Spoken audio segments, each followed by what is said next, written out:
जय श्री कृष्णा। कैसे हैं आप लोग? फ्रेंड्स, सबसे पहले तो आप सभी को नव वर्ष की हार्दिक शुभकामनाएं। इसके अलावा अगर गोचर में ग्रहों की स्थिति का विवेचन किया जाए तो आपकी लग्न गति शनिदेव महाराज विद्यमान है।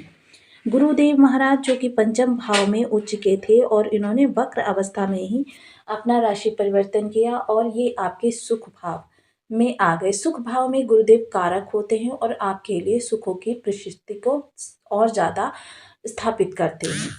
केतु महाराज जो आपके षष्ठ स्थान पर बैठे हुए हैं और षष्ठ स्थान में बैठकर इन्होंने काफ़ी सारी ध्वजा, कह सकते हैं कि एक ध्वजा को संभाल रखा है, जो ध्वजा आपके कैरियर संबंधी आपको बहुत ऊंचाई तक लेकर जा सकती है।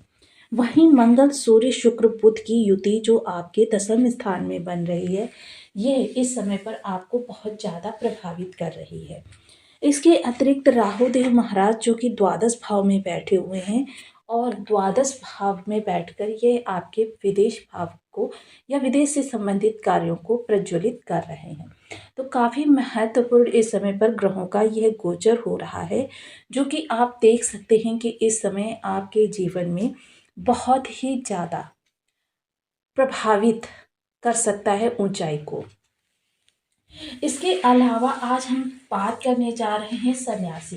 सन्यासी हम किसे कहते हैं? सन्यासी हम कहते हैं केतु देव महाराज को, क्योंकि केतु देव महाराज सदैव उदासीन रहते हैं।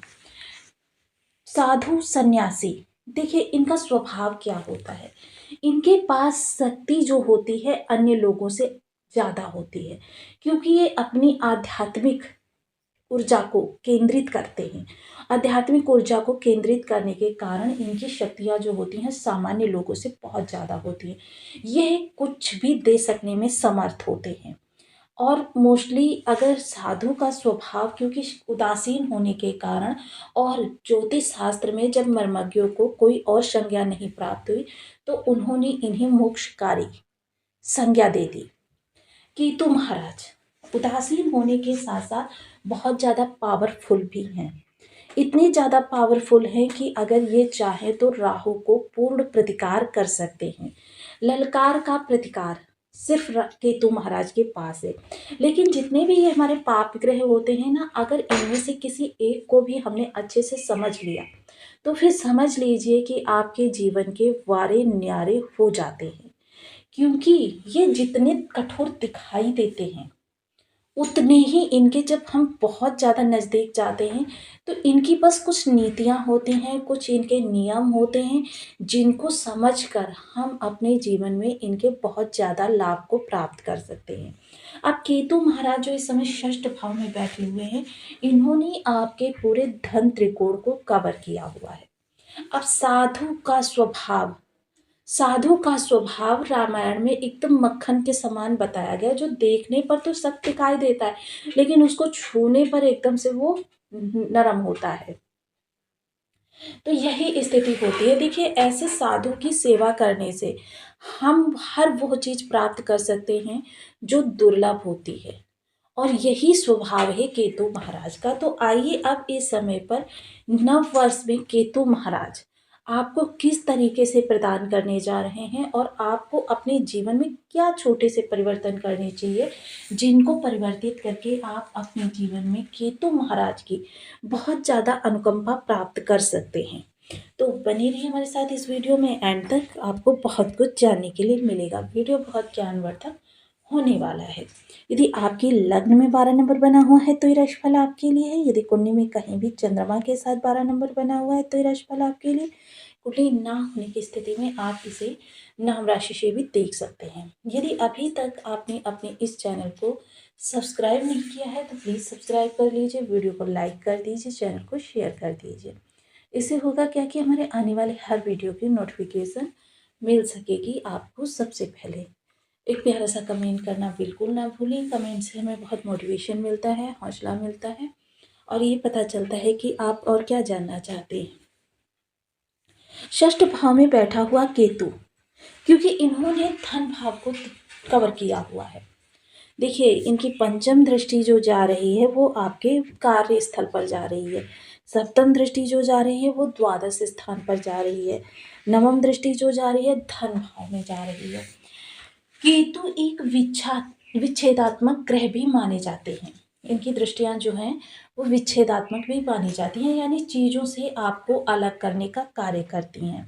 मोस्टली उदासीन होने के कारण इस समय शत्रु पक्ष, मोस्टली देखिए यहाँ पर राहु की भी दृष्टि है, जिस कारण शत्रु थोड़ा सा आपसे भय तो खा रहे हैं, लेकिन केतु आपको उनकी तरफ से उदासीन बना रहे हैं कि वो कुछ कर रहे हैं तो आप उसको अवॉइड कर रहे हैं। तो ये देखिए एक चीज़ आपके लिए बहुत अच्छी हो रही है, क्योंकि अगर केतु यहाँ पर ना हो तो राहु यहाँ पर एक आक्रामक स्थिति को भी उत्पन्न कर सकते हैं। अब जैसे संसार में जितनी भी चीज़ें हैं, देखिए हर चीज़ के ऊपर जिसको शक्ति प्रदान की गई है उसके ऊपर एक अंकुश भी लगाया गया है, ताकि वो निरंकुश ना हो सके, अपनी शक्तियों का दुरुपयोग ना कर सके। यही चीज़ है राहु के साथ में। देखिए आपने सदैव ही देखा होगा कि केतु जो हैं सदैव ही राहु से सप्तमस्थ रहते हैं, जिस कारण से केतु का जो अंकुश है वो राहु पर लगा ही रहता है। अब केतु महाराज जब षष्ठ स्थान में बैठे हुए हैं तो ये आपकी बीमारियों को, जो आपके घर में बीमारियां लगी हुई हैं, उनका भी जो कहते हैं ना दायित्व, इंचार्ज केतु महाराज ही हैं।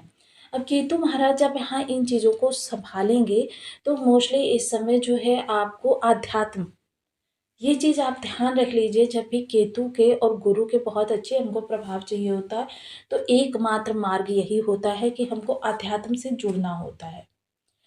जो चीज़ें, जो दवाइयाँ अभी तक नहीं फ़ायदा कर रही थी, जो डॉक्टर मर्ज़ नहीं पकड़ पा रहे थे, और जब आप देखेंगे, जब आप अध्यात्म का अनुसरण करते हैं तो आपको केतु के प्रभाव से वही दवाइयाँ फ़ायदा करने लग जाती हैं, वही डॉक्टर जो होता है वो ट्रीटमेंट करने में समर्थ हो जाता है।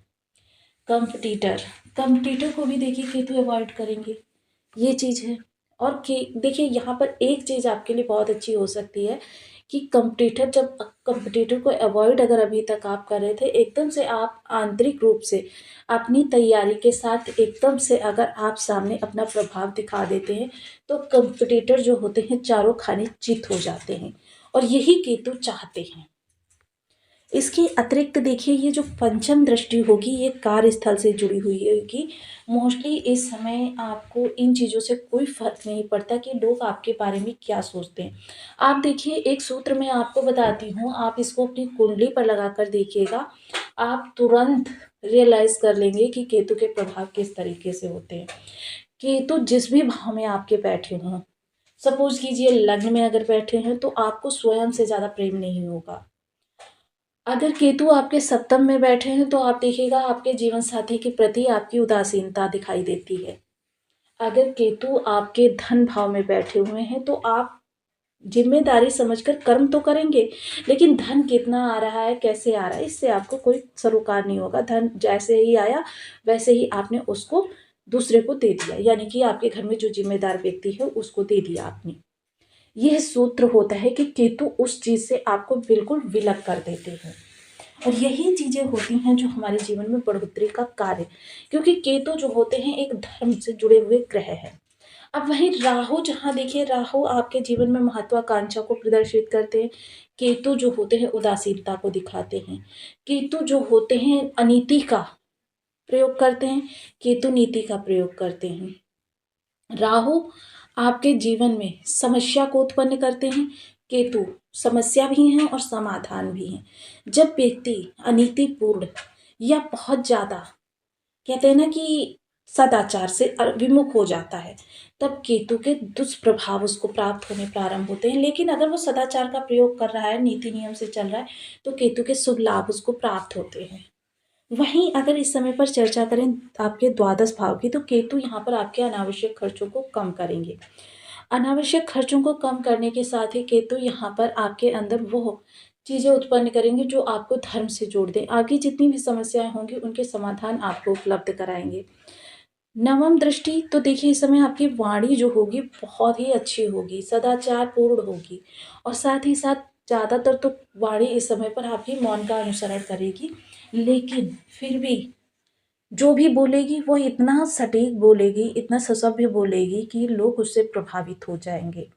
एक कहते हैं ना दिव्यता होगी उस वाणी के अंदर। खान पान बहुत ज़्यादा सात्विक रखें। खान पान अगर आपने बिगाड़ा तो फिर समझ लीजिए यही केतु दुष्प्रभाव में भी बदलते देर नहीं लगेगी। इसके अतिरिक्त देखिए केतु के जो और प्रभाव हैं, धन संचयन। तो मोस्टली केतु यहाँ पर आपके लिए कोई भी ऐसी स्थिति नहीं उत्पन्न करने वाले। इसके लिए आप क्या कर सकते हैं, देखिए धन संचयन के लिए, इसके लिए आप अपनी पत्नी, माँ, जो भी आपके घर में जिम्मेदार व्यक्ति है, उसको धन दे दीजिए और उससे कहिए कि इसमें से उसको कुछ सेविंग भी करनी है। इसी तरीके से धन आपका अन्यथा क्या होगा, जैसे ही आपका धन मोटी राशि के रूप में पर्याप्त हो पाएगा, या आपने कोई कार्य सोचा है कि मुझे पैसे जमा करके यह कार्य करना है, जैसे ही वो समय आएगा केतु अचानक आपके सामने कोई ऐसी परेशानी खड़ी कर देंगे जब आपको वह धन वहां पर लगाना पड़ सकता है। क्योंकि केतु जो है एक उदासीन ग्रह है। केतु से बहुत समझदारी से काम लेना पड़ेगा, बहुत शांति से काम लेना पड़ेगा। आप यहाँ पर इस चीज़ को नोट कर लीजिए कि जब तक केतु का प्रभाव यहाँ पर है, आप धन संचयन तो करेंगे, लेकिन जिस चीज़ के लिए करेंगे वह कार्य नहीं पूर्ण कर पाएंगे। तो इसके लिए देखिए आपको कुछ विशेष उपाय करने चाहिए। और केतु के उपाय जो हैं बहुत ज़्यादा, कहते हैं जिसमें तामझाम की ज़रूरत होती है, ऐसे नहीं होते हैं। सबसे पहले ओम केम केतवे नमः, इस बीज मंत्र का आप 1 माला, 2 माला, 5 माला, 7 माला, 11 माला अपनी सुविधा अनुसार संकल्प ले लीजिए। इसके अतिरिक्त देखिए धर्म का अनुसरण करिए, धार्मिक बनिए। 2 रंग की ध्वजा, देखिए 2 रंग की, सफ़ेद लाल हो सकती है, लाल गोल्डन हो सकती है, अपने घर की छत पर सदैव लगा कर रखें। जब भी ये ध्वजा खराब होने लगे इसको जल प्रवाह कर दीजिए, दूसरी ध्वजा लगा दीजिए। इसके अतिरिक्त देखिए जो अभावग्रस्त बच्चे होते हैं उनको आप समय समय पर, जैसे ये बहुत से मंदिरों के बाहर मिल जाते हैं, चौराहों पर मिल जाते हैं, तो ऐसे बच्चों को आप खाद्य